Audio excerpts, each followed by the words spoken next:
Maya Coleman stared at the barrel of Officer Tanner's gun, the word threat still ringing in her ears. The white patrons of Magnolia Diner fell silent. Little did Tanner know the FBI credentials in her purse would soon dismantle the entire Westbrook Police Department, starting with his boss. Before we dive into this shocking story of justice and corruption, let me know where you're watching from in the comments. Hit that like button and subscribe if you're ready to see how one brave woman took down an entire corrupt police department. What would you do if you were in Maya's position with a gun pointed at your face? Stay tuned to find out what happens next in this incredible true story of courage against corruption. The manila folder landed on Maya Coleman's desk with a soft thud interrupting her morning coffee ritual. Civil Rights Division doesn't usually get cases this sensitive, Director Harrison said, his voice low despite the privacy of her office at FBI headquarters.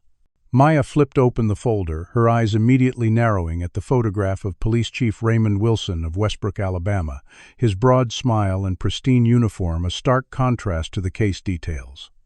3 deaths in 6 months, all black citizens, all while in custody of Westbrook PD. Harrison continued. Pattern of racial profiling evidence, tampering, suspicious deaths, textbook corruption, but nobody can make anything stick. Maya nodded, slowly running her finger down the list of incidents that had caught the Bureau's attention. As the daughter of civil rights activists who had marched with Dr. King, Maya had built her career on dismantling corrupt institutions. With degrees from Princeton and Harvard Law, she had the credentials that commanded respect in federal courtrooms, but it was her unwavering commitment to justice that had earned her this assignment. "We need someone who can get inside," Harrison explained. "Someone they won't suspect until it's too late." Maya's mind flashed back to her childhood in Atlanta, the night when police officers had dragged her father from their home on fabricated charges. She had been only 8 years old, watching from the staircase as her father was handcuffed, his pleas for an explanation ignored.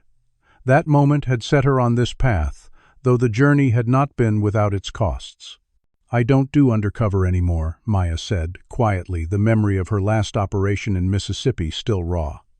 Her partner, Agent James Reynolds, had been discovered and killed before backup could arrive. She still carried the weight of that failure, the guilt of survival. Harrison's expression softened, understanding the unspoken pain. "This isn't just another case, Coleman. The pattern in Westbrook goes deeper than a few bad cops. We have reason to believe Wilson is running the department like a criminal enterprise." He slid across another file, this one containing photographs of 3 victims Brandon Taylor found hanging in his cell in what was ruled a suicide despite his family's insistence that he had been in good spirits. Jamal Washington shot during a routine traffic stop when an officer claimed he reached for a weapon that was never found. And Aisha Reynolds, a 22-year-old woman who supposedly died from natural causes while in custody despite having no prior health issues. Maya studied each face, committing them to memory, feeling the familiar fire of determination igniting within her. "You'll pose as a journalist," Harrison continued, "researching economic development in small towns. It gives you access to everyone, business owners, local government, ordinary citizens, and of course the police department. Your background is solid. We've created publications with your byline, a website, the works."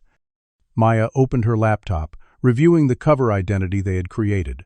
Maya Brooks, freelance journalist for Progressive America magazine. She nodded, already calculating how to approach the case. The usual suspects will be watching, Harrison warned. Small-town politics. The blue wall of silence. Trust no one. This needs to be airtight when we move.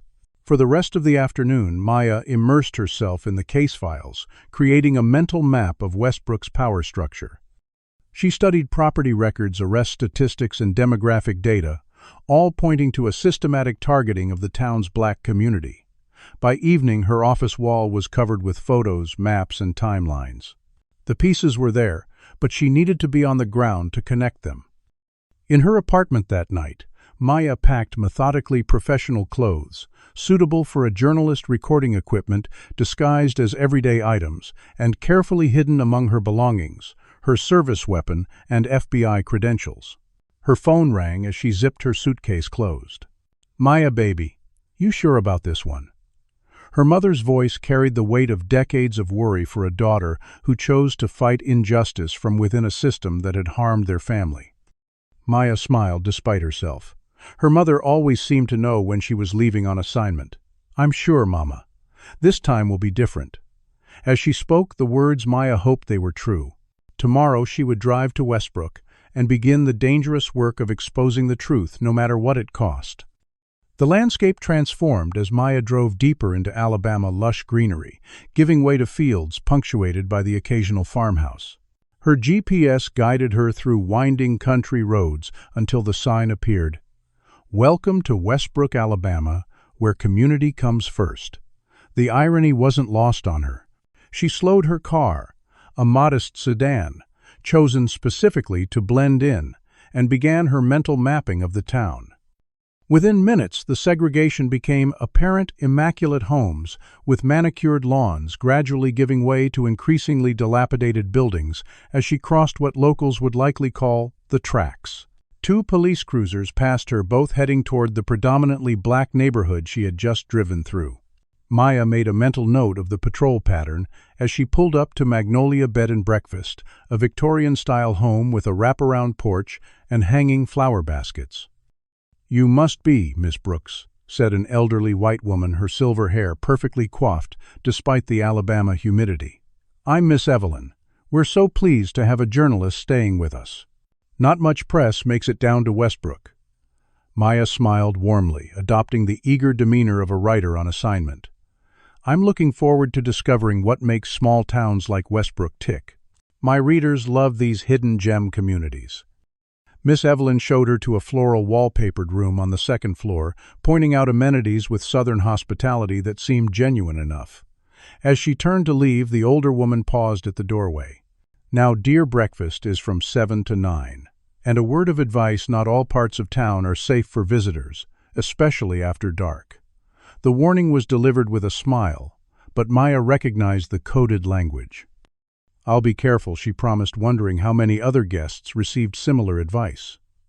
After unpacking, Maya set out to explore the town, her camera around her neck, completing her journalist persona. The town square featured a Confederate monument, recently contextualized with a small plaque, according to the noticeable difference in weathering.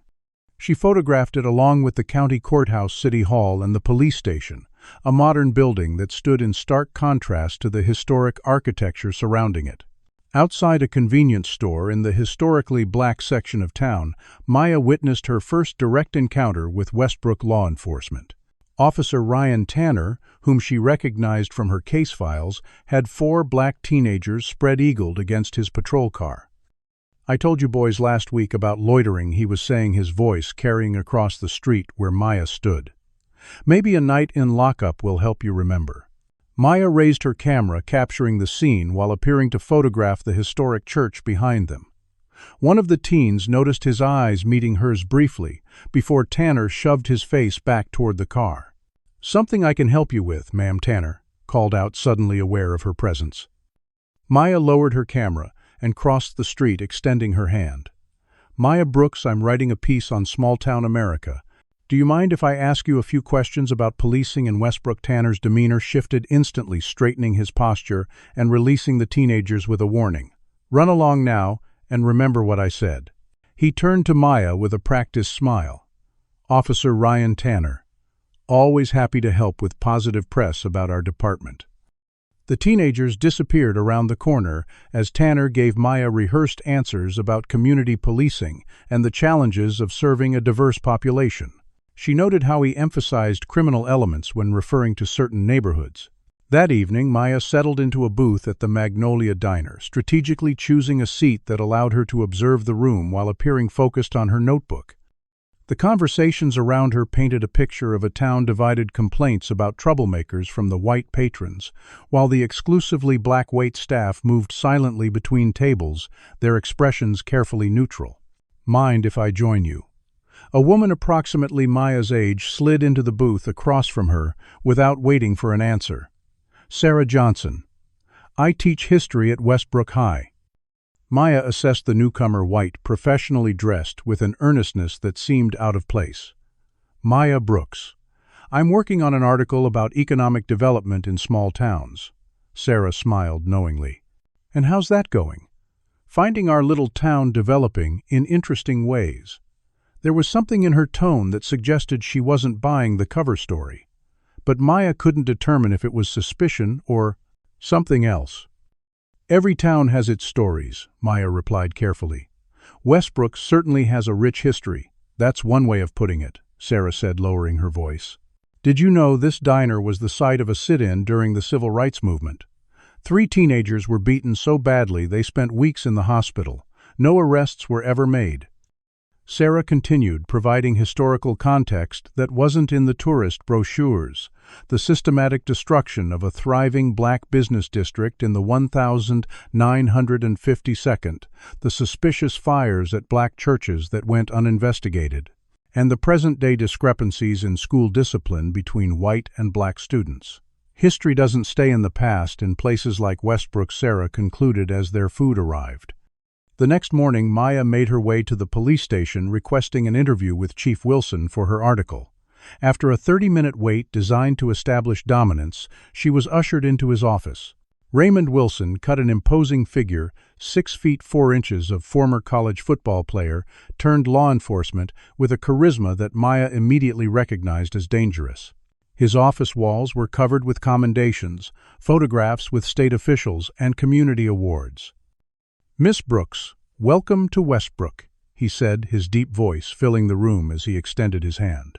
"We don't get many national journalists interested in our little corner of Alabama." The interview proceeded with Wilson presenting himself as a progressive police chief committed to community relations. He spoke of programs initiated under his leadership, youth outreach officer training, community forums.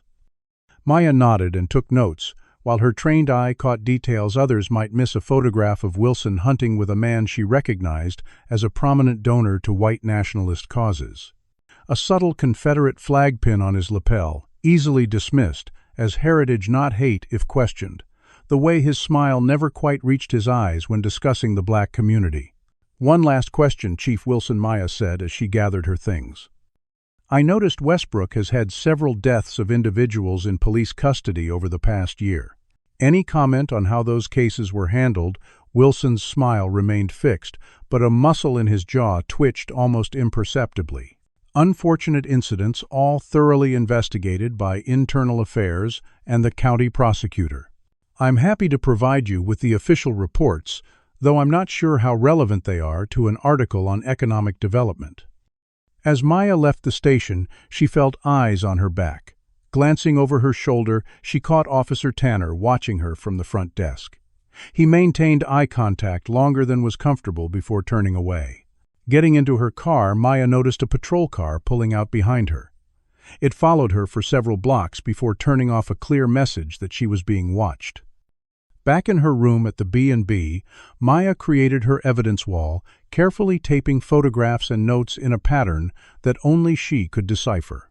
The investigation was officially underway, and Westbrook's secrets were about to be exposed. The mid-morning sun beat down on Maya as she sat across from Jamal Washington's mother on a worn porch swing. Mrs. Washington dabbed at her eyes with a handkerchief as she recounted the night officers knocked on her door. "They told me my boy reached for a gun," she said, her voice breaking. "Jamal was scared of guns. Ever since his cousin got shot when they were kids, he wouldn't even touch one. And they expect me to believe he reached for an officer's weapon." Maya recorded the conversation discreetly, her heart heavy as Mrs. Washington showed her Jamal's college acceptance letter that had arrived 3 days after his funeral.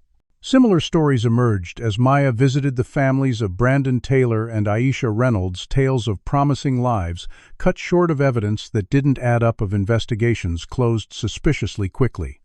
Each family had received the same message: don't ask questions if you value your safety. "They rule this town," Brandon's father told her, his voice barely above a whisper, despite them being alone in his living room. "You start making noise. Suddenly you're getting pulled over every day, losing your job over anonymous complaints, finding your mailbox smashed." The pattern was clear, but Maya needed more than heartbreaking testimonies. She needed documentation, witnesses from within the system. After 3 days of careful observation, Maya identified Officer Darren Rodriguez as a potential ally, the only officer she'd seen treat black residents with consistent respect. She arranged an accidental meeting at a coffee shop outside of town. "I know who you are, Rodriguez," said immediately after sitting down, surprising Maya. "Not your real identity, but I know you're not just writing some fluff piece." He glanced nervously over his shoulder. "I've been on the force 3 years. Joined to make a difference." What a joke that turned out to be. Over the next hour, Rodriguez provided glimpses into the department's inner workings, how certain officers were assigned to target specific individuals, how evidence disappeared from the property room, how complaint forms against officers mysteriously vanished. "I can't tell you everything," he said, repeatedly checking his phone. "They're always watching. Wilson has eyes everywhere." Maya pressed for specifics about the deaths in custody, but Rodriguez became increasingly agitated. "I've said too much already. They'll know it was me." He slid a USB drive across the table. "Property seizure records for the last 5 years. Look at the addresses, then look at who owns those properties now." Before Maya could ask more questions, Rodriguez left, practically running to his car. The USB drive revealed a systematic pattern: black homeowners arrested on minor or fabricated charges, their properties seized through civil asset forfeiture, then sold at auction for fractions of their value to shell companies that all traced back to the same handful of investors. The next day, Maya visited the county clerk's office, requesting property records under the guise of researching economic development patterns. The clerk, a nervous young white woman, provided the files without question. Maya photographed document after document showing the transfer of properties from black families to corporations with names like Westbrook Future Development and Heritage Restoration LLC. Armed with this information, Maya began tracking Chief Wilson's movements outside of work. For 3 nights, she followed him to various locations: a church board meeting where he was treated like royalty, a private dinner with the mayor, and finally to an exclusive hunting lodge 20 miles outside of town.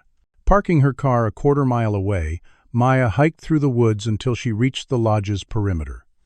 Using surveillance equipment disguised as birdwatching gear, she recorded Wilson meeting with Mayor Thompson and 3 well-dressed men she later identified as real estate developers from Birmingham. "The south side will be cleared by end of quarter," Wilson was saying, as Maya adjusted her directional microphone. "Thompson has the zoning changes ready to go through council next month." "What about the holdouts?" one of the developers asked. 3 families still refusing to sell." Wilson chuckled, the sound chilling through Maya's headphones. "They'll come around. Amazing how quickly people reconsider when their kids get picked up for possession. Hard to make bail when you're living paycheck to paycheck." Maya's blood boiled as she continued recording, capturing detailed plans to systematically remove black residents from a neighborhood slated for revitalization. The conversation confirmed everything the USB drive had suggested: a coordinated effort using police power to facilitate a massive land grab. Returning to her car, Maya nearly collided with a group of teenagers hanging out in the woods. "You lost, Lady One?" asked his tone somewhere between curious and confrontational.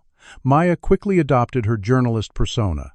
"Just doing some night photography for my article." The oldest of the group, a tall boy of about 17, stepped forward.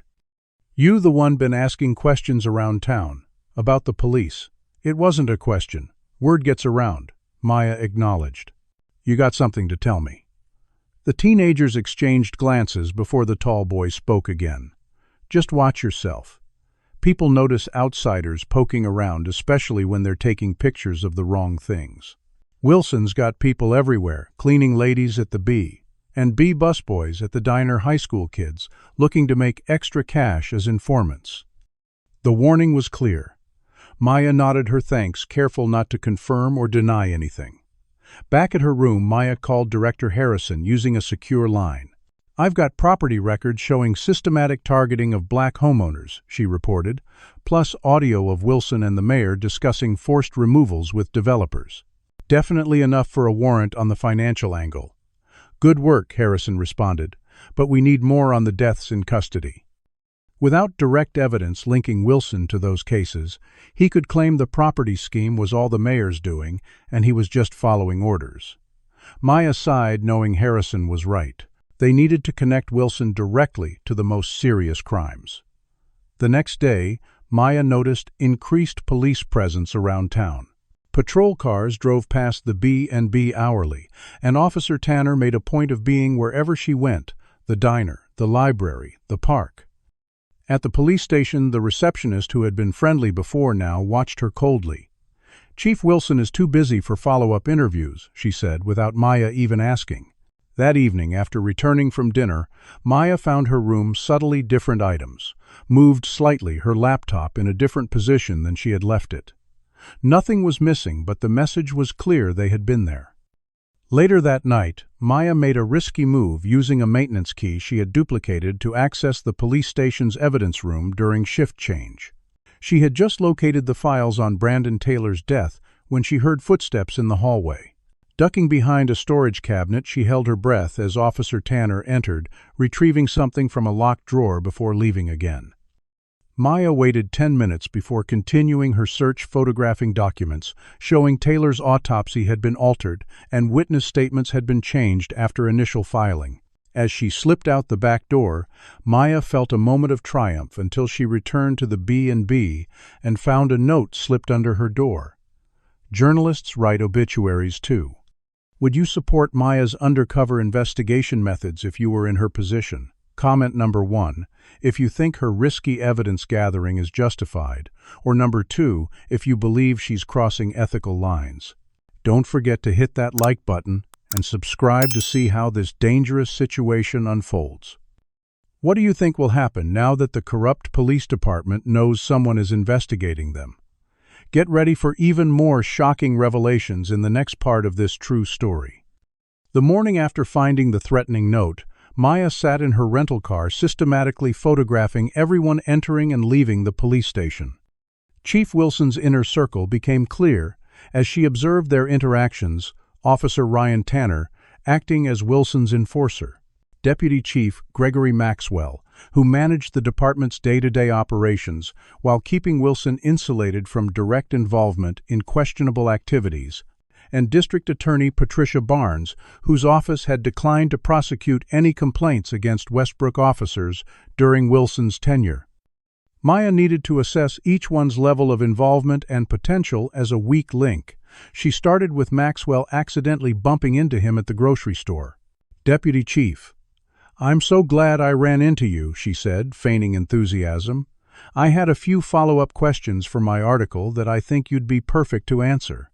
Maxwell, a career officer in his 50s with a politician's smile, agreed to coffee the next morning.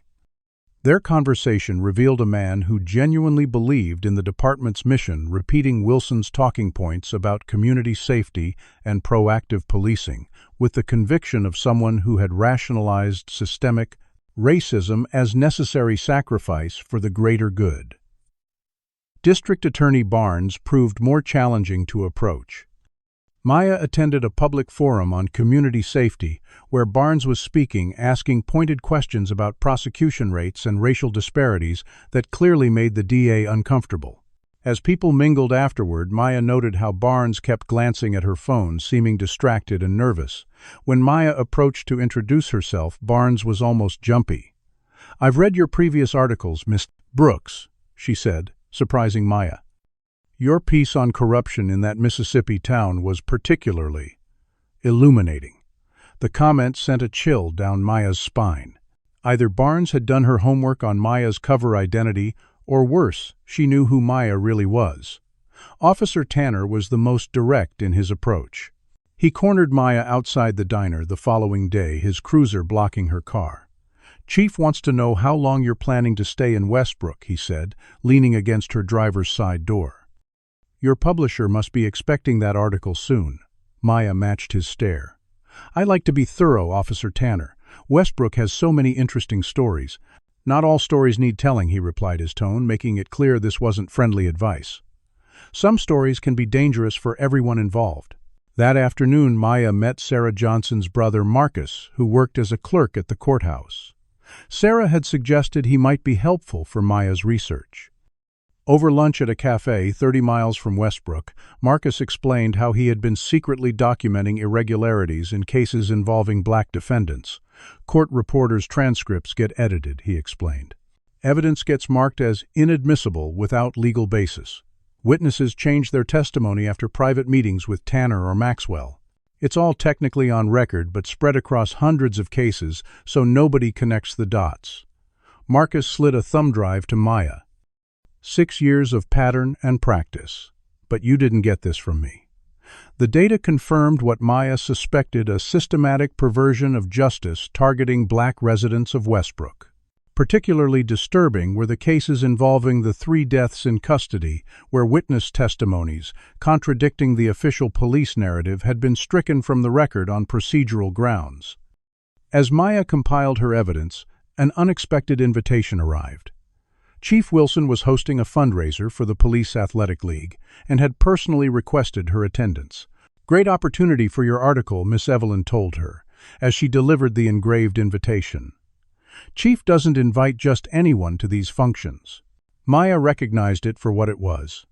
Wilson wanted to size her up, determine how much she knew and what she planned to do with that information.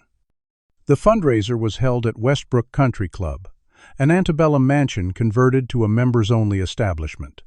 Maya dressed carefully, concealing a recording device in her evening purse. The town's elite circulated among uniformed officers, everyone performing their role in Wilson's carefully constructed image of community harmony. Miss Brooks Wilson's deep voice came from behind her. "I'm so pleased you could join us." He guided her to a private table where Mayor Thompson and several prominent business leaders were seated. Throughout dinner, the conversation remained superficially pleasant: economic development, community initiatives, the charity work of the Police Athletic League. Then, as dessert was served, Wilson turned the conversation. "Your publisher must be anxious for your article," he said, echoing Tanner's earlier comment. "I understand Progressive America has quite the reputation for, shall we say, provocative pieces." Maya maintained her composure. "We focus on truth, Chief Wilson. Our readers appreciate that." Wilson's smile remained fixed, but his eyes hardened. "Truth is a matter of perspective, Miss Brooks. Some outsiders come to places like Westbrook and think they understand our community after a few days. They don't appreciate the complexities, the delicate balances that keep a diverse town functioning." Mayor Thompson nodded in agreement. "We've had issues with misrepresentations in the past. Unfortunate incidents taken out of context. It creates divisions where none existed before." The implied threat hung in the air. Maya met Wilson's gaze directly. "I always strive for accuracy. That's why I conduct thorough research." Wilson's hand tightened around his water glass. "Research can be dangerous if one looks in the wrong places. Westbrook has had its share of accidents befall curious visitors."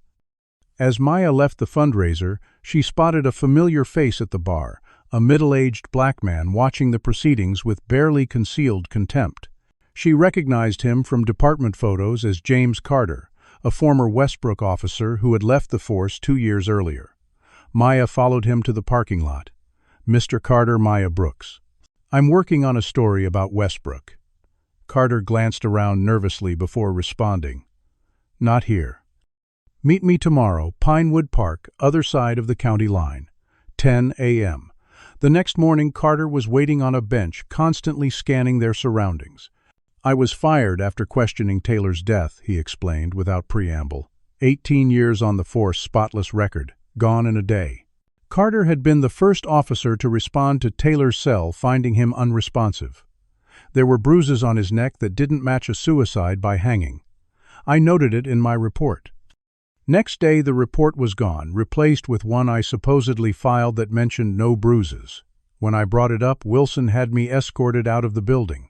2 days later, my house was broken into, nothing taken but my service weapon and personal files. More disturbing was Carter's next revelation: "Rodriguez is gone." Maya's stomach dropped. "What do you mean, gone? Didn't show for shift yesterday. His apartment's cleaned out. Car's missing. Department saying he requested emergency family leave, but his mother called the station looking for him this morning. She hadn't heard from him." Maya immediately drove to Rodriguez's apartment complex.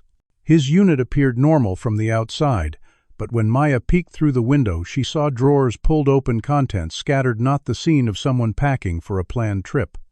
In the parking lot, an oil stain marked where his car had been, but around it broken glass glinted in the sunlight. On her way back to the B&B, Maya noticed a black SUV, following her, maintaining distance, but consistently present through turns and stops. As she rounded a curve on the county road, the SUV suddenly accelerated, ramming her rear bumper. Maya gripped the wheel as her car fishtailed, fighting to maintain control as the SUV hit her again, attempting to force her off the road and down a steep embankment. Drawing on her FBI defensive driving training, Maya executed a controlled spin facing oncoming traffic and forcing the SUV to abort its attack. As headlights approached, the SUV sped away. Shaken but uninjured, Maya inspected the damage to her rental-dented rear bumper, broken taillight, but drivable. She couldn't return to the B&B, they would be watching for her there. The attempted attack confirmed what she had suspected: her cover was compromised, and Wilson was moving against her. Maya checked into a motel 30 miles away under a different name, paid cash, and called Director Harrison. "It's accelerating," she told him. "They've made Rodriguez disappear, and they just tried to run me off the road. Wilson knows something's up. Get out now," Harrison ordered.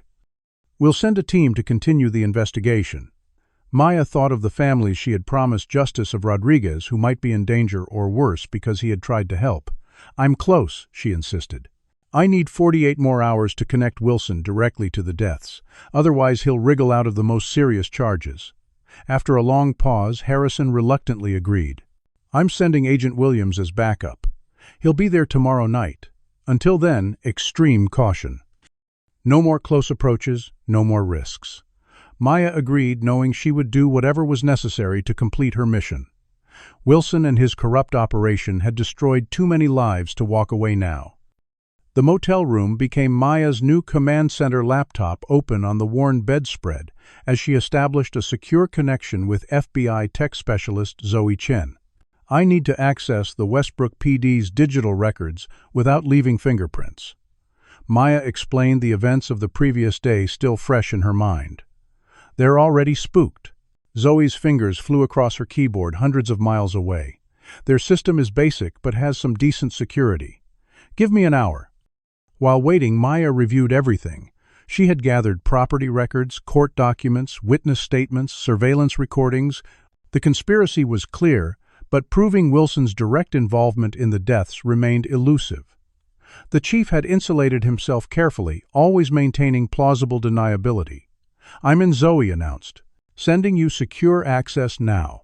Don't stay connected for more than 20 minutes at a time." Maya immediately navigated to the digital evidence storage, locating files related to the 3 deaths in custody. What she found confirmed her suspicions. Dashcam footage had been edited with timestamps showing modifications weeks after the incidents. In Jamal Washington's case, the original footage showed him complying with all officer commands before being shot. The modified version included a suspicious movement that could be interpreted as reaching for a weapon. "They're altering evidence systematically," Maya told Zoe. "I need to go deeper. Financial records, personnel files, internal communications." Over the next several hours, Maya and Zoe meticulously mapped the department's corruption. They discovered regular payments to officers following certain arrests, coded as overtime, but occurring even when the officers weren't scheduled. These payments formed a pattern: higher amounts for arrests leading to property seizures, with the largest sums going to Tanner. Following the money trail, Maya uncovered offshore accounts linked to both Wilson and Mayor Thompson, with deposits correlating to property sales after seizures. "This connects Wilson to the property scheme," Maya noted, "but we still need direct evidence on the deaths." Zoe suggested checking Wilson's email archives. Buried in thousands of messages was a conversation with Deputy Chief Maxwell regarding Brandon Taylor. "Need this problem handled permanently," Wilson had written. "He's talking to federal investigators." Maxwell's response was equally incriminating: "Tanner will handle the intake. No cameras, no witnesses." The exchange was dated 2 days before Taylor's suicide. Similar communications existed for the other victims, each containing coded language but clear intent when viewed in context. Maya downloaded everything, creating multiple backups of the evidence. As she worked, her phone buzzed with a text from an unknown number. Aisha's sister has what you need. Cornerstone Apartments, Unit 412. Maya hesitated, wary of a potential trap. She called the number, but it had already been disconnected. After careful consideration, Maya decided the lead was worth pursuing. She drove to Cornerstone Apartments, a low-income housing complex on Westbrook's south side.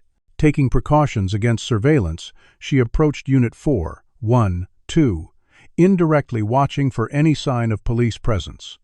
Keisha Reynolds opened the door, cautiously, recognition flickering in her eyes. "You're the journalist asking questions about my sister." Maya nodded, and Keisha ushered her inside, quickly closing the door. The apartment was sparsely furnished, but immaculately kept photos of Aisha prominently displayed. "I've been waiting for someone to care about what happened," Keisha said, tears forming. "The police said it was a seizure, but Aisha never had health problems a day in her life." Keisha retrieved a shoebox from beneath her bed, removing a phone in a protective case. "This was Aisha's. She hid it in her underwear when they arrested her. They never found it during processing." With trembling hands, Keisha unlocked the phone and played an audio recording. Aisha's frightened voice came through clearly. "They're saying I swallowed drugs, but I didn't. Officer Tanner planted something in my purse when he pulled me over. Chief Wilson just came in and said I need to sign a confession or things will get complicated. They won't let me call anyone. I'm scared." The recording continued, capturing Wilson's voice, instructing someone to give her something to calm her down despite Aisha's protests that she was allergic to many medications. The final moments included Aisha's increasingly slurred speech as she begged for medical attention, followed by sounds of distress and officers calling for a medic too late. Maya's hands shook as she copied the recording. This was the evidence they needed. Wilson's voice directly involved in events leading to Aisha's death. "Why didn't you take this to the authorities?" Maya asked gently. Keisha's bitter laugh held no humor. "Wilson is the authorities in Westbrook. The state police referred it back to him as the appropriate local jurisdiction. The FBI hotline took my information, but nothing happened. Nobody cares what happens to black people in towns like this." Maya couldn't reveal her true identity, but she placed her hand over Keisha's. "I care, and I promise you this recording won't be ignored." When Maya returned to the motel, she immediately sensed something wrong.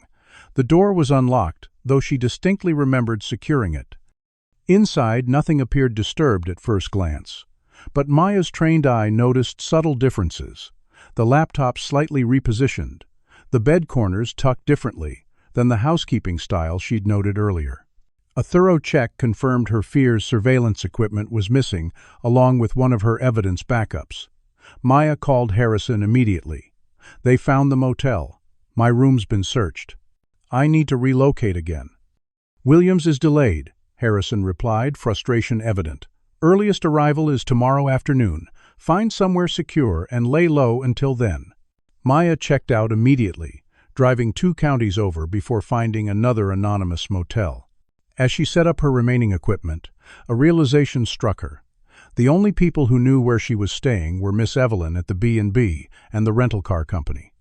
She called the B&B from a burner phone. "Miss Evelyn, this is Maya Brooks.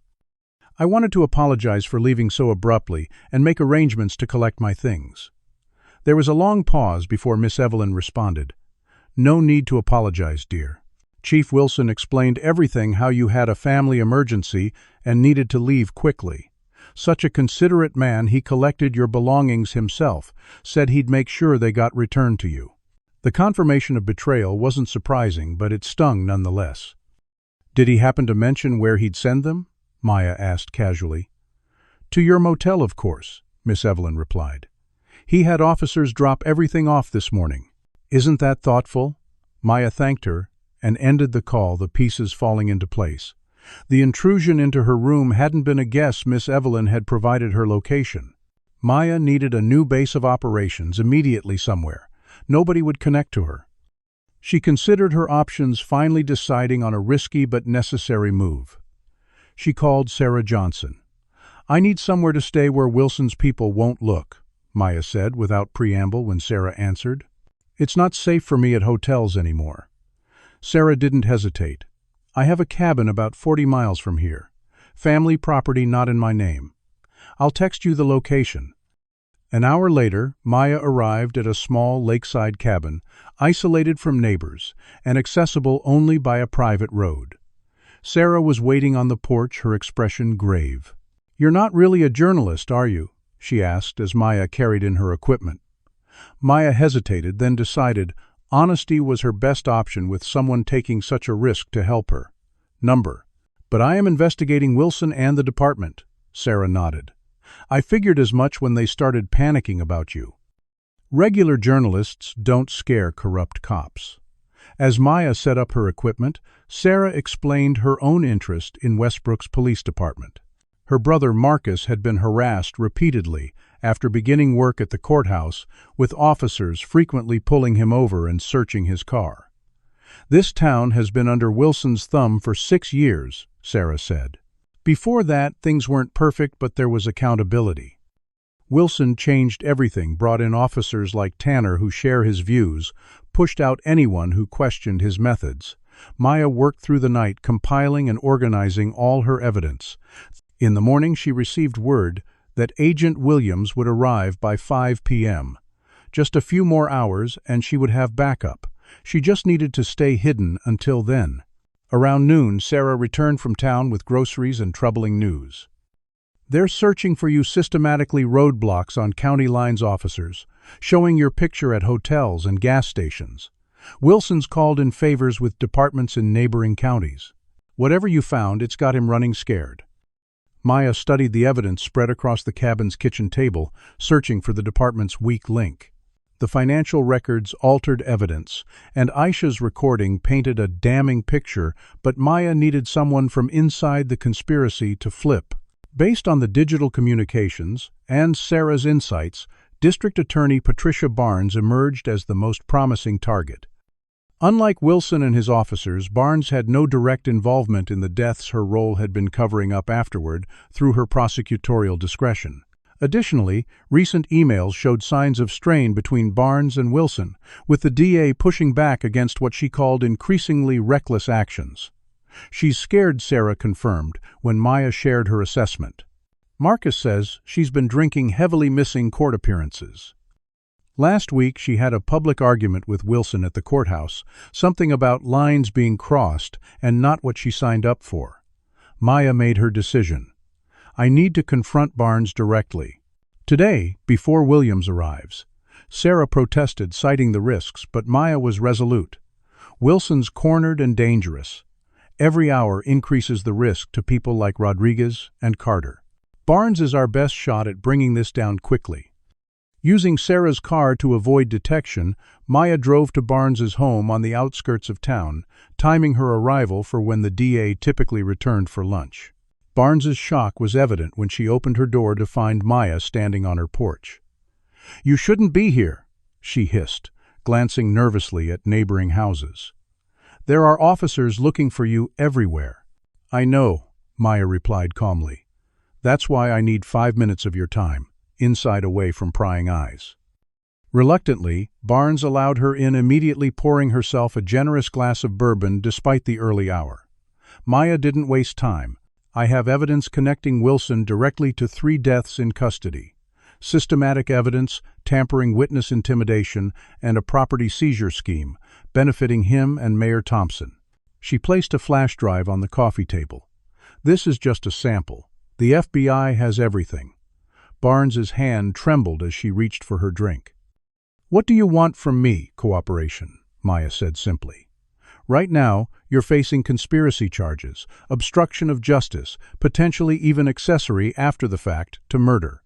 Or you can help end this and make a deal." Barnes laughed bitterly. "You think I haven't thought about coming forward? Wilson would have me killed before I reached the witness stand." "The FBI can protect you," Maya countered. "But only if you help us now, before Wilson realizes you've flipped." For several long moments, Barnes stared at the flash drive, internal conflict evident on her face. Finally, she reached for it, plugging it into her laptop. As she reviewed the evidence, her professional facade crumbled. "I never wanted any of this," she whispered. "When I took this job, Wilson presented himself as a reformer. By the time I realized what was really happening, I was already complicit." Maya pressed her advantage. "Tell me about the meeting tonight." Sarah Johnson's brother overheard Wilson discussing it with Tanner. Barnes looked surprised, but confirmed the information: monthly payoff from the developers. Wilson, Tanner, Maxwell, and Thompson meet at the Magnolia Diner after closing. The owner's Wilson's cousin, no witnesses, private room in back. They'll have the latest seizure proceeds and documentation for the next properties targeted. "What time?" Maya asked. 11 p.m. Diner closes at 10 skeleton. Staff cleans up and leaves by 10:30. Meeting usually lasts about an hour. Maya nodded, already formulating a plan. "I need you to stay away tonight. If Wilson suspects you've talked to me, you'll be in danger." As Maya prepared to leave, Barnes grabbed her arm. "There's something else you should know. Rodriguez is alive. They're holding him at Tanner's hunting cabin until they figure out how much he told you." The information changed everything. Maya immediately called Harrison, updating him on Barnes's cooperation and Rodriguez's location. "Williams is 3 hours out," Harrison reminded her. "Wait for backup before approaching either the diner or the cabin." Maya agreed, though she had already decided her course of action. She couldn't wait for Williams. Rodriguez's life hung in the balance, and the meeting at the diner presented a perfect opportunity to catch Wilson and his accomplices with evidence in hand. Back at the cabin, Maya prepared her surveillance equipment while Sarah provided details about the Magnolia Diner's layout. "There's a storage shed behind the diner with a clear view of the back room's windows," Sarah explained, drawing a rough map. "From there, you could photograph the meeting without being seen." At 9:30, Maya positioned herself near the diner, watching as the last customers left and staff began cleaning procedures. By 10:15 only, the night manager remained locking up before departing at 10:25. Maya quickly moved to the storage shed, setting up her camera with a telephoto lens. At precisely 11, a parade of vehicles arrived: Wilson's SUV, Tanner's truck, Maxwell's sedan, and Mayor Thompson's luxury car. The men entered through the back door, gathering around a table in the private room where Wilson produced a briefcase. Maya photographed them, counting cash, reviewing documents, and explicitly discussing properties to target next. The evidence was damning, but Maya needed clear shots of the documents to prove what they were discussing. Adjusting her position for a better angle, she focused the camera on the papers spread across the table. Just then, an unexpected figure entered the room: Sarah Johnson. Maya nearly gasped aloud as Sarah greeted Wilson with a kiss before handing him another briefcase. The betrayal hit Maya like a physical blow. Sarah had been working with Wilson all along, feeding him information about Maya's investigation while pretending to help. As Maya photographed this shocking development, she failed to notice Officer Tanner stepping out for a cigarette. From his position near the back door, he spotted movement by the storage shed and drew his weapon. "Police, don't move!" Tanner shouted, alerting the others inside. Maya abandoned her equipment, running toward the wooded area behind the diner as Tanner fired a warning shot. Wilson and Maxwell emerged from the building, joining the pursuit as Maya weaved through trees, using her knowledge of the terrain to maintain distance. The chase continued through town, with Tanner radioing for backup. Patrol cars converged from multiple directions as Maya ducked through alleys and yards, eventually losing her pursuers long enough to call Harrison. "Situation compromised," she reported breathlessly. "Wilson and his officers in pursuit. Sarah Johnson is involved with Wilson. She set me up." Harrison's response was immediate. "Williams is 30 minutes out. Find somewhere to hide and stay there. Do not engage further." Maya ended the call, assessing her limited options. With officers swarming the town and her betrayed by her only local ally, she needed a new plan, and fast. Have you ever been betrayed by someone you trusted? Comment number 1, if you've experienced a shocking betrayal like Maya just did with Sarah, or number 2, if you've been lucky enough to avoid such painful deceptions. Hit that like button. If you're on the edge of your seat waiting to see how Maya escapes this dangerous situation, will Agent Williams arrive in time to help Maya, or will she have to face Wilson and his corrupt officers alone? The most intense confrontation is coming up next. Rain began to fall as Maya crouched behind a dumpster 3 blocks from the diner, catching her breath while police cruisers patrolled nearby streets. Her phone vibrated. Director Harrison.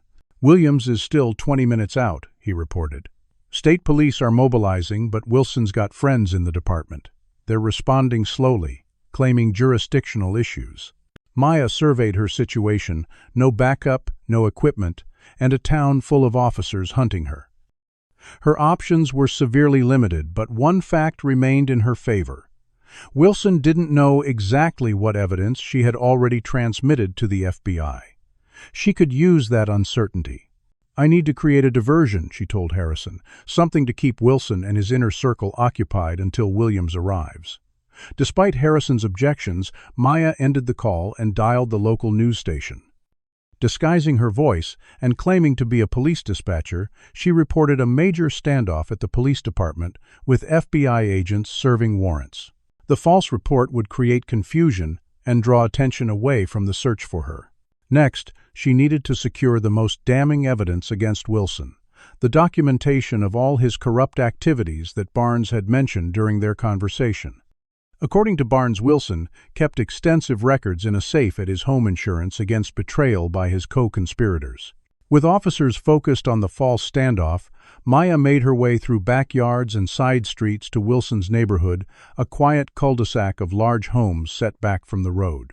Wilson's house stood apart from its neighbors, surrounded by mature trees that provided cover as Maya approached. Using her FBI training, she bypassed the security system and entered through a side door, moving silently through the darkened house.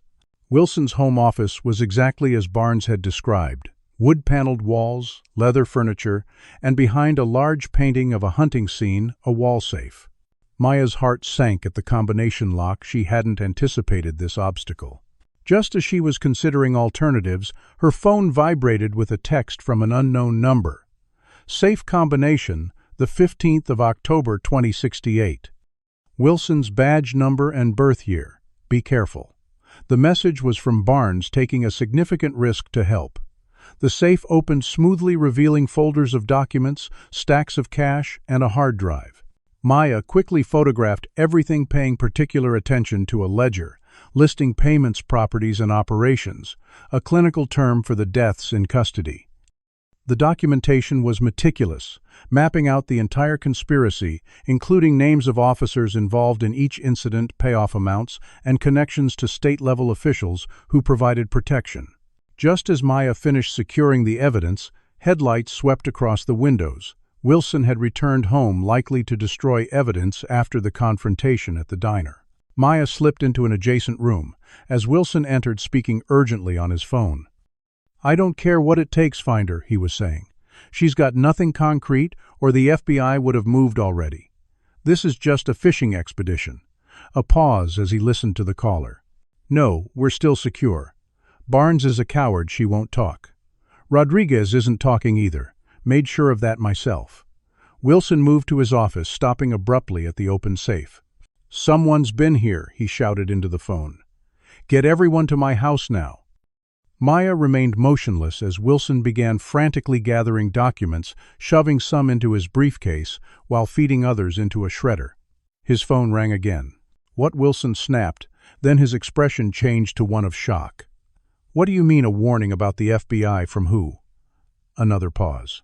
"Damn it, Sarah, I told you to keep your mouth shut about all of this." The call confirmed Sarah's betrayal. She had been warning Wilson about Maya's investigation from the start.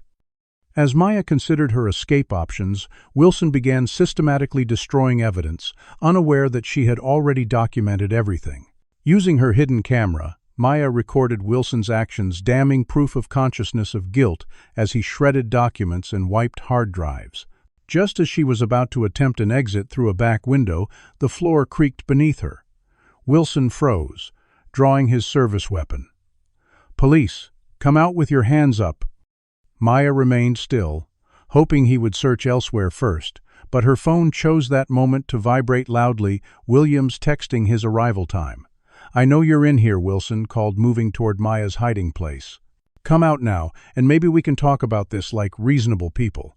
With no choice left, Maya prepared to confront Wilson when the front door opened. "Ray, what's going on? Why are all the lights off?" Sarah Johnson's voice carried through the house. Wilson turned toward the sound, momentarily distracted. "Not now, Sarah. Someone's in the house." Sarah appeared in the doorway, taking in the scene: the open safe, the shredded documents, Wilson's drawn weapon. Her expression shifted from confusion to determination as she reached into her purse. "Put the gun down, Ray." Wilson laughed incredulously. "Are you serious right now? Get out of here while I deal with this." Instead of leaving, Sarah produced a small recorder. "I've been recording everything for months, Ray. Every meeting, every conversation about targeting black families, every order to handle problems. I've got it all." Wilson's face contorted with rage and betrayal. You've been investigating me. After everything I've done for you," Sarah's voice remained steady. "After everything you've done to this town, to innocent people, did you really think I'd stand by while you destroyed lives?" As Wilson advanced toward Sarah, Maya seized the opportunity emerging from her hiding place. "FBI. Drop your weapon, Wilson." The chief spun around, his gun now pointed at Maya. "You're not FBI. You're just some nosy journalist who doesn't know when to stop asking questions." Maya slowly reached into her pocket, producing her credentials. "Special Agent Maya Coleman, FBI Civil Rights Division. You're under arrest for civil rights violations, conspiracy evidence tampering, and accessory to murder." Wilson's expression cycled through shock, disbelief, and finally desperate calculation. "It's my word against yours.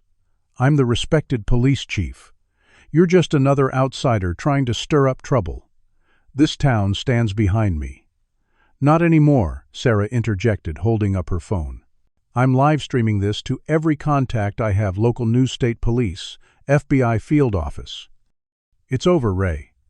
Wilson lunged toward Sarah, but Maya was faster, tackling him to the ground as his weapon discharged into the ceiling. They struggled briefly before Maya secured his wrists with zip ties from her pocket. As she did, Sarah's revelation sank in. "You weren't working with Wilson, but at the diner I saw you." Sarah shook her head. "I've been building a case against Wilson for 2 years. My brother and I both. After what happened to our cousin Jamal Washington, we couldn't just stand by." The pieces fell into place. Sarah had been playing Wilson all along, getting close to gather evidence, while simultaneously helping Maya. The betrayal Maya thought she had witnessed was actually Sarah maintaining her cover. "The briefcase at the diner?" Maya asked. "Wired with audio and video recording devices?" Sarah confirmed. "I've been collecting evidence for a civil rights lawsuit on behalf of the victims' families. When you showed up asking questions, I realized you might be the catalyst we needed to finally bring Wilson down." Before they could explain further, the sound of vehicles arriving interrupted them. Officer Tanner's voice called from outside. "Chief, everything okay in there? We got your call about an intruder." Maya and Sarah exchanged alarmed glances. They were now trapped with Wilson as his officers surrounded the house. "We need to hold them off until Williams arrives," Maya whispered. "How many officers are loyal to Wilson?" "Most of the department," Sarah admitted. "Tanner especially. He'll shoot first and ask questions later if he thinks Wilson is in danger." Maya assessed their options. The front and back doors would be watched. Windows offered little protection during an escape attempt. They needed a different approach. "Call them in," Maya told Wilson, pressing her service weapon against his side. "Tell them everything's fine, false alarm." Wilson's eyes narrowed. "And if I don't, then we all wait here until my backup arrives and your officers see you led away in handcuffs. Your choice, some dignity or none at all." After a moment's consideration, Wilson nodded. Maya allowed him to call out, "All clear in here, Tanner. Just a raccoon that got in through the garage. Send everyone back to the station. We've got that situation at the diner to clean up." Tanner hesitated. "You sure, Chief? We can come in and check things out." "I said it's clear." Wilson snapped, his authority still evident despite his compromised position. "I'll meet you back at the station in 20. The officers gradually departed their vehicles, pulling away one by one. Maya checked her phone. Williams was 5 minutes out. "It's over, Wilson," she said, securing the evidence she had gathered. "Your officers, the mayor, the property developers, we have everything. The only question now is whether you go down alone or bring the whole corrupt system with you." Wilson stared at her with cold hatred. "You have no idea what you've done. This town needs strong leadership, needs someone willing to make hard choices for the greater good. The people I removed were criminals' drains on society. They were citizens with rights," Maya countered. "Rights you swore to protect when you took your oath. Instead, you became the very thing you claimed to be fighting against." As sirens approached, signaling Williams' arrival, Wilson made one last desperate move, headbutting Maya and breaking free of her grip. He lunged for Sarah, but she was prepared, sidestepping his attack as Maya recovered and subdued him again, this time securing his ankles as well. Agent Williams burst through the door, weapon drawn, taking in the scene before lowering his gun. "Special Agent Coleman, I presume. Looks like you had things under control after all." Maya nodded, the weight of the past weeks finally catching up to her. "Not exactly according to protocol, but we got him. And we've got enough evidence to bring down his entire operation." As Williams read Wilson his rights and additional agents secured the scene, Maya turned to Sarah. "You took an enormous risk. Why didn't you tell me you were investigating Wilson too?" Sarah smiled sadly. "Same reason you didn't tell me you were FBI. In a town like Westbrook, trust is a luxury few can afford." The two women watched as Wilson was led to a waiting FBI vehicle, his empire crumbling around him with each piece of evidence catalogued and secured.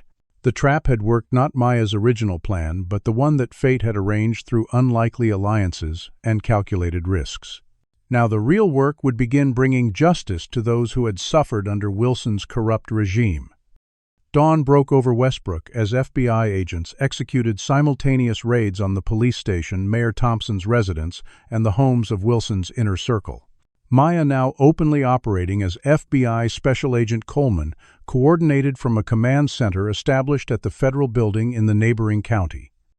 Agent Williams provided updates as arrests were made, Deputy Chief Maxwell surrendering without resistance, Mayor Thompson attempting to flee before being apprehended at the county line, and Officer Tanner barricading himself in his home, before finally being taken into custody. "What about Rodriguez?" Maya asked, concern evident in her voice. Williams checked his tablet. "Tactical team reached Tanner's cabin 20 minutes ago. Rodriguez is alive, dehydrated and beaten, but stable. Medics are transporting him to Birmingham General as we speak." The news brought relief, but Maya knew their work was far from complete. The evidence secured from Wilson's safe implicated numerous officials beyond Westbrook's borders, judges who had dismissed lawsuits against the department, state representatives who had blocked investigations, even members of the process end of Lee, governor's staff who had redirected oversight resources away from Wilson's jurisdiction. "How high does this go?" Williams asked, reviewing the documents with Maya. "High enough that we need to move quickly before anyone else disappears," she replied, thinking of Rodriguez's narrow escape. "We need public pressure to prevent this from being buried." Maya made a decision that went against standard bureau protocol, but would ensure transparency. She contacted trusted national media outlets, providing enough information to generate coverage without compromising the investigation. By mid-morning, news vans were arriving in Westbrook, and the story was breaking across major networks. A small-town police chief running a criminal enterprise under the guise of law enforcement, with systemic targeting of black residents for profit and retribution. As media attention intensified, Maya received word that District Attorney Barnes had agreed to cooperate fully in exchange for reduced charges. With Barnes's testimony, they could accelerate the prosecution timeline and potentially reach even higher-level conspirators. The final pieces were falling into place, but Maya had one more crucial task, personally overseeing Wilson's transfer to the federal courthouse for his initial appearance. Despite objections from Williams about her visibility, Maya insisted on being present. "He built his power on intimidation," she explained. "Seeing a black female agent in charge of his fate sends a message this community needs to witness." The decision was made to stop at the Magnolia Diner during the transfer, a symbolic reclaiming of the space Wilson had used for his corrupt dealings. Local and national media had been tipped off about the transfer route, ensuring maximum visibility as Wilson faced justice. Maya arrived at the diner early, coordinating with the security team and speaking briefly with the staff, all of whom had been unaware of the private meetings happening after hours in their workplace. When the transport vehicle carrying Wilson approached, Maya positioned herself at the diner's entrance, her FBI windbreaker and credentials clearly visible. As Wilson was escorted from the vehicle, handcuffed and wearing an orange jumpsuit, a crowd of townspeople gathered to witness the spectacle. Many were recording on their phones, their expressions ranging from shock to vindication. Maya noticed several families of Wilson's victims standing together holding photographs of their loved ones. The moment Wilson entered the diner, Officer Tanner, who was being transported separately and had arrived just before, spotted Maya. Breaking protocol, he lunged forward despite his restraints, shouting, "She's a threat." She's armed and attempting to reach for his escort's weapon.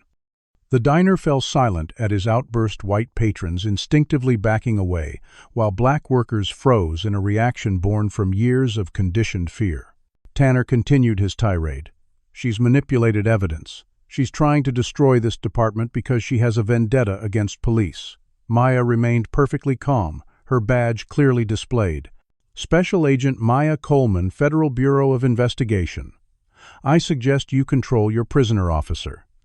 The escorting agent quickly subdued Tanner, but the damage was done. The racial dynamics of the situation laid bare for all to witness. White patrons, who had initially backed Tanner's assessment based solely on Maya's race, now looked uncomfortable as her actual identity became clear. The diner's black staff watched the scene unfold with expressions that mixed satisfaction with lingering caution. Too many years of experience had taught them that justice was rarely served in Westbrook. Just as the situation seemed under control, Chief Wilson entered initially, attempting to project confidence despite his restraints. When he recognized Maya, however, his facade crumbled. "You won't get away with this," he hissed low enough that only she could hear.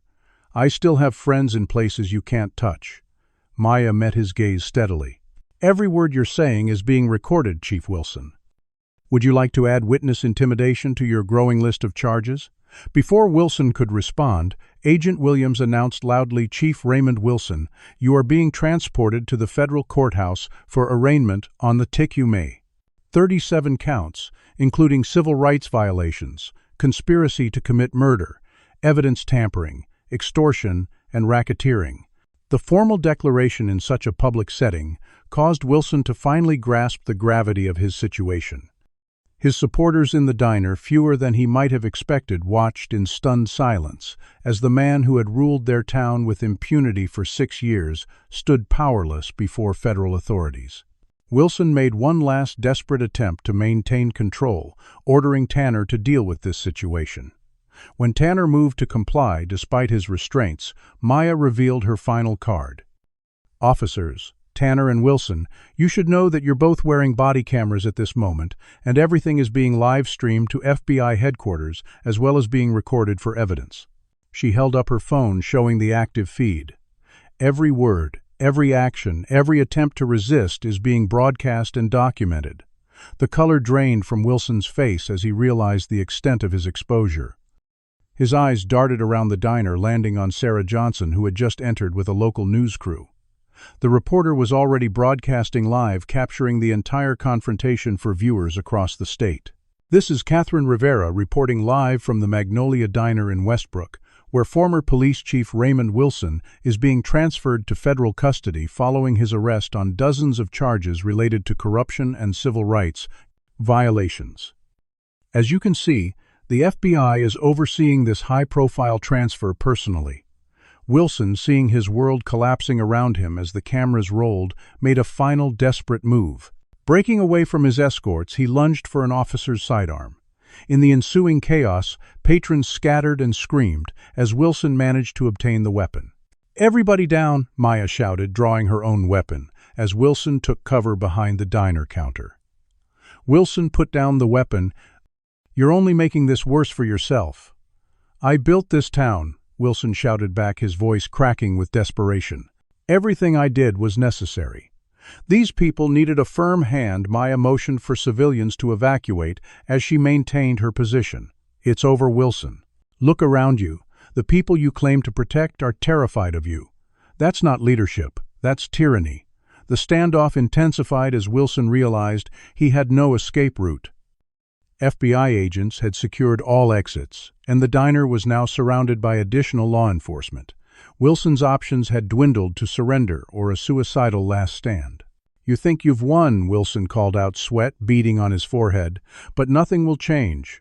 They'll send another chief, maybe with better manners, but the system stays the same." "You're fighting a losing battle, Agent Coleman." Maya inched closer, using tables as cover. "Maybe, but today you answer for your crimes." The families of Brandon Taylor, Jamal Washington, and Aisha Reynolds deserve that much. The mention of his victims' names triggered something in Wilson. With a roar of anger, he rose from behind the counter, weapon raised. Maya had a clear shot, but held her fire, recognizing the suicide by cop attempt for what it was. "That's enough."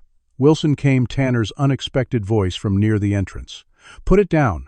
It's over." The moment of distraction was all Maya needed. She tackled Wilson to the ground, the borrowed weapon, discharging harmlessly into the ceiling as they fell. With practiced efficiency, she secured him, removing the weapon and applying additional restraints. As Maya pulled Wilson to his feet, their eyes met one final time. "You won't last a day as a cop once people hear what you did to me." Wilson threatened quietly. Maya smiled, the expression containing no warmth. "I'm not just a cop, Wilson. I'm FBI, and unlike you, I uphold my oath." The diner erupted in spontaneous applause as Maya led Wilson outside to the transport vehicle, the gathered crowd parting to allow them through. Families of victims stood tall, finally seeing justice unfold before their eyes. Media cameras captured every moment, ensuring that Wilson's downfall would be documented for posterity. As Wilson was secured in the vehicle, Maya noticed Tanner watching her with an unreadable expression. Their eyes met briefly before he was led to a separate transport. In that moment, Maya wondered if her actions today might reach even those who seemed beyond redemption, if seeing justice properly administered might inspire change in unexpected places. The convoy departed for the federal courthouse, leaving behind a town forever altered by the events of the past weeks. Maya took one last look at the Magnolia Diner, the site of so much corruption, and now finally the beginning of justice. The confrontation was over, but the work of healing Westbrook had only just begun. The federal courthouse buzzed with activity as Maya observed the proceedings from the back row. One by one, Wilson's co-conspirators appeared before the judge, Maxwell Tanner, Mayor Thompson, and various officers who had participated in the corruption. Each arraignment drove home the reality that Westbrook's power structure had been completely dismantled in less than 72 hours. Outside media, crews maintained constant coverage of the story, having captured national attention as an example of systemic corruption and racial targeting. Civil rights organizations had descended on the town, offering support to victims and their families, while documenting decades of abuses that had previously gone unreported. Maya's phone buzzed with a message from Director Harrison Whitehouse requesting briefing. DOJ, considering pattern or practice investigation of entire county. "You've started something big, Coleman." The magnitude of what they had uncovered was still unfolding. Wilson's meticulous records had provided a roadmap not just of his own crimes, but of a network extending throughout the state judges who dismissed lawsuits against police departments in exchange for favors, prosecutors who buried evidence of misconduct, legislators who blocked oversight legislation while receiving campaign contributions from police unions controlled by Wilson's allies. After court adjourned for the day, Maya visited the hospital where Officer Rodriguez was recovering. "You took a hell of a risk," she told him, as she sat beside his bed. "Why did you decide to help?" Rodriguez's bruised face managed a smile. "My first week on the force, I watched Tanner plant evidence on a teenager. When I reported it to Wilson, he said, 'That's how we keep this town safe.' I knew then I had to do something, I just didn't know what until you showed up asking questions." Maya placed a hand on his uninjured arm. "The Bureau could use officers with your integrity. Once you're recovered, there might be a place for you at the Civil Rights Division." From Rodriguez's room, Maya went to a community center in Westbrook's predominantly black neighborhood, where families of victims had gathered. The atmosphere was complex grief, mingled with vindication, anger with hope. Brandon Taylor's father approached Maya, first his eyes red from tears, but his posture straight with dignity. "They told us no one would ever believe us," he said, his voice steady, despite the emotion behind it. "They told us we were making trouble where there wasn't any. But you believed us." One by one, family members shared their stories with Maya, not just of their losses, but of the years of intimidation that followed the systematic efforts to silence their demands for justice. Jamal Washington's mother showed Maya a shrine she had maintained in her home, with newspaper clippings, photographs, and every piece of evidence she could gather about her son's death. "I kept everything," she explained. "Even when they threatened me, even when my neighbors stopped speaking to me because they were afraid, I kept everything. I knew someday someone would listen." Aisha Reynolds' sister, Keisha, approached Maya last carrying a framed photograph of Aisha in her graduation cap and gown. "She was going to be a nurse," Keisha said softly. "Would have started her program next month." Maya embraced her, the professional distance she typically maintained dissolving in the face of such profound loss and courage. "The recordings she made will ensure Wilson never walks free again," Maya assured her. "Her voice will be heard in that courtroom." As the meeting concluded, Maya promised the families that this was only the beginning, that every case would be reopened, every cover-up exposed, every officer involved held accountable. "The system failed you," she acknowledged. "But this time we're going to make it work the way it's supposed to." The next morning, Maya met with District Attorney Barnes, who had been released on bail pending cooperation. They sat in a conference room at the federal building, Barnes looking years older than she had just days before. "I've been authorized to offer you a deal," Maya began. "Full cooperation against Wilson, and all co-conspirators' testimony before the grand jury. And at trial, complete disclosure of all cases where evidence was tampered with or witnesses intimidated. In exchange, we recommend 5 years instead of 20, served at a minimum security facility." Barnes nodded, resigned to her fate. "I have documentation going back to when Wilson first became chief," she said. "Cases I should have pursued but didn't, evidence I knew was falsified but accepted anyway. I told myself I was keeping the peace, maintaining order. I never wanted to admit I was just a coward." As Barnes signed the cooperation agreement, Maya felt a familiar presence in the doorway. Sarah Johnson stood watching her expression, one of grim satisfaction. After Barnes was escorted out, Sarah entered the conference room. "The families are filing a class action lawsuit," she informed Maya. "I'll be representing them pro bono. With the evidence you've uncovered and Barnes' testimony, the city will have no choice but to settle." Maya studied Sarah with newfound respect. "You took an incredible risk getting close to Wilson all this time." "How did you manage it?" Sarah's smile held no humor. "I grew up in Westbrook.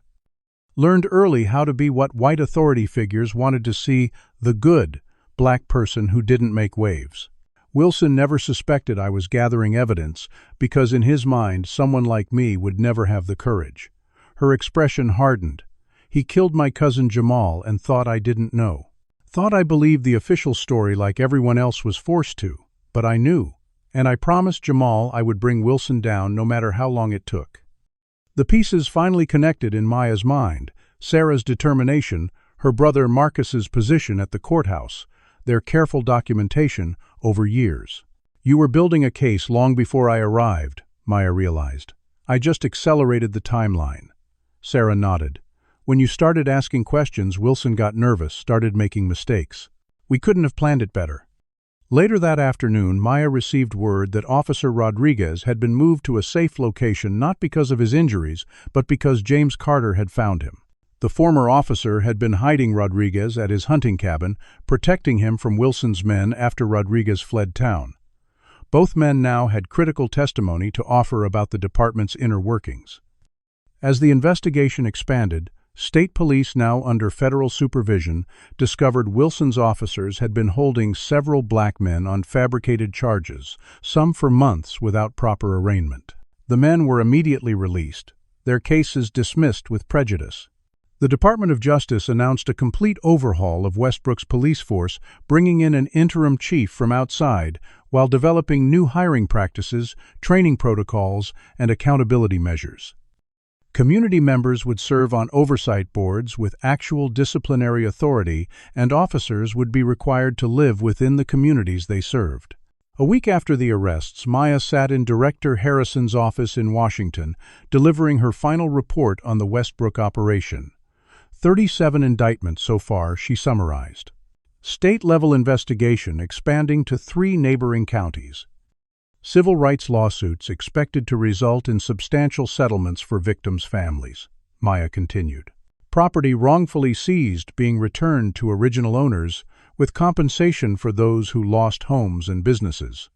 Harrison nodded approvingly. Outstanding work, Coleman. The Attorney General is personally following this case. There's talk of using Westbrook as a model for addressing similar situations nationwide. He slid a folder across his desk. Which brings me to this: they're offering you a promotion. Deputy Director of a new task force, targeting corrupt police departments and civil rights violations. Bigger budget, more agents, nationwide jurisdiction. Maya stared at the folder, thinking of her father, who had marched for these very rights of her partner Reynolds, who had died pursuing similar justice of the families in Westbrook who had suffered for years before being heard. "I'm honored," she said finally, "but I'd like to request a modification." Harrison raised an eyebrow. "What kind of modification?"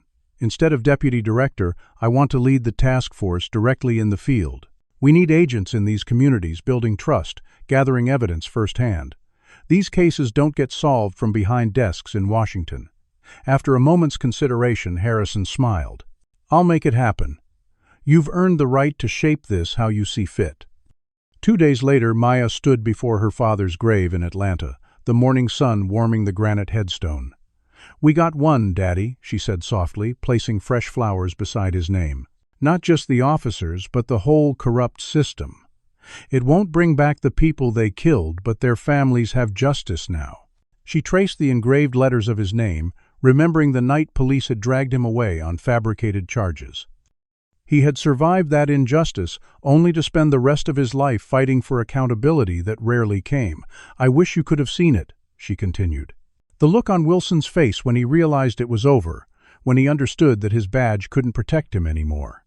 A gentle breeze rustled the cemetery's oak trees as Maya stood in silence, honoring both her father's memory and her own promise to continue his work.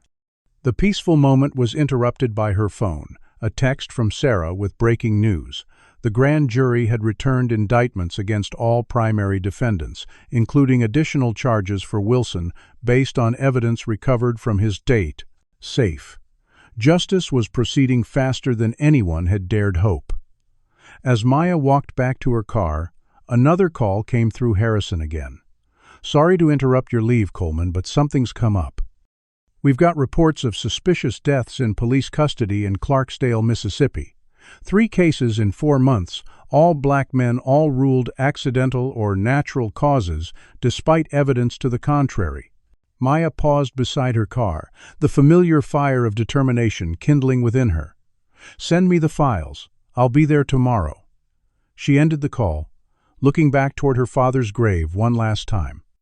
The work was never truly done. For every Westbrook exposed, there were dozens more towns where power corrupted and justice failed those most vulnerable. But today, one system of oppression had been dismantled, its architects facing consequences for their actions. It wasn't a complete victory against the larger forces of injustice, but it was a meaningful battle won. As Maya drove away, she thought of Brandon Taylor's father, of Jamal Washington's mother, of Aisha Reynolds' sister, Keisha, ordinary people who had refused to accept the lie that their loved ones' lives didn't matter.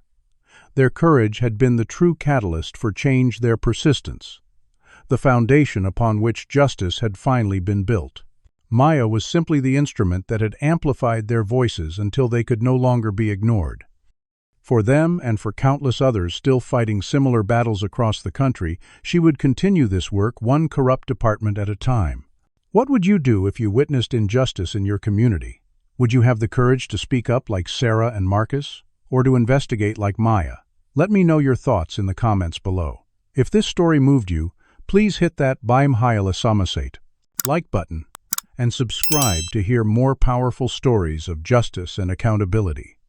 Share this video with someone who needs to be reminded that change is possible when brave people stand together against corruption. Thank you for listening to Badge of Injustice, where one woman's determination brought down an entire system of corruption and gave a voice to those who had been silenced for too long. Badge of Injustice teaches us that systemic corruption thrives in silence, but can be dismantled through persistence and courage.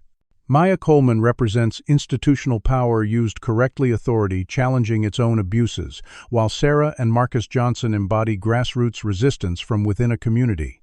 Their combined efforts prove that justice requires both approaches working in tandem. The story demonstrates how racial discrimination becomes institutionalized when power goes unchecked, creating systems that target marginalized communities through seemingly legal means. It highlights the critical importance of documentation, as evidence collection by everyday citizens ultimately provided the foundation for legal accountability. Perhaps most importantly, the narrative shows that change rarely comes from a single hero, but from collaboration between insiders, willing to risk everything outsiders with resources to amplify silenced voices and community members, determined to preserve truth despite intimidation. The families who maintained records and testimonies despite threats exemplify how ordinary people can become extraordinary defenders of justice when they refuse to accept that some lives matter less than others. Has your community ever experienced injustice that went unchallenged? What would you risk to stand up against corruption like Maya and Sarah did? Share your thoughts in the comments below. If this story of courage against racist institutions resonated with you, please hit that like button and subscribe for more powerful narratives about fighting systemic discrimination. Don't forget to share this video with someone who needs inspiration to speak truth to power. Sometimes the most important act of resistance is simply refusing to believe the official story when it contradicts reality. Thank you for joining me for Badge of Injustice. May it remind us all that no system is too powerful to be held accountable when brave people stand together.